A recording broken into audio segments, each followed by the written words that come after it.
question. Good afternoon po, ma'am. Ano po clip natin? Hi, good afternoon. Naghahanap kasi ako ng jacket na gagamitin namin sa team building namin. Then yung activity na yun is outdoor and indoor. Ilang piraso po at kailan kailangan, ma'am? Kailangan ko siya kasi on May 15, tapos 50 pieces siya. Meron po kami iba't ibang klase, ma'am. Meron po kaming varsity jacket. Meron din po kaming bomber jacket. And meron din po kaming bomber jacket na may wool.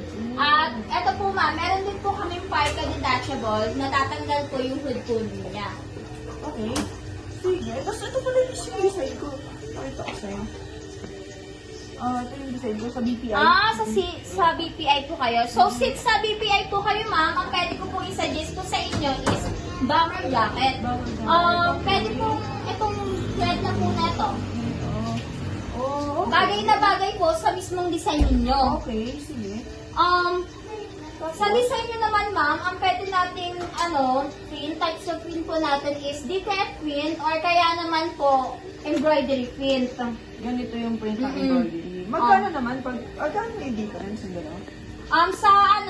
Sa bomber jacket na with embro kasi, ang pwede kong ibigay sa inyo is 700.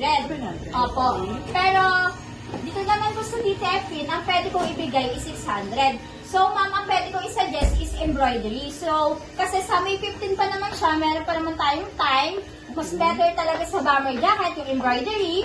Tsaka, ma'am, diyan, ma'am, ipipre ko na lang po yung program. Kasi So, bago po... with programming Opo. yun, is Kasi 700. bago po natin, bago po maging embroidery yan, is pina-program. So, 700 na lang po talaga Okay, sige, yung okay na ako dito. bibigay ko sa Mas inyo and maganda discounted naman na po kayo. Mas matibay naman siya. Opo, mas matibay po ito, ma'am. Okay, sige, okay na ako dito, miss.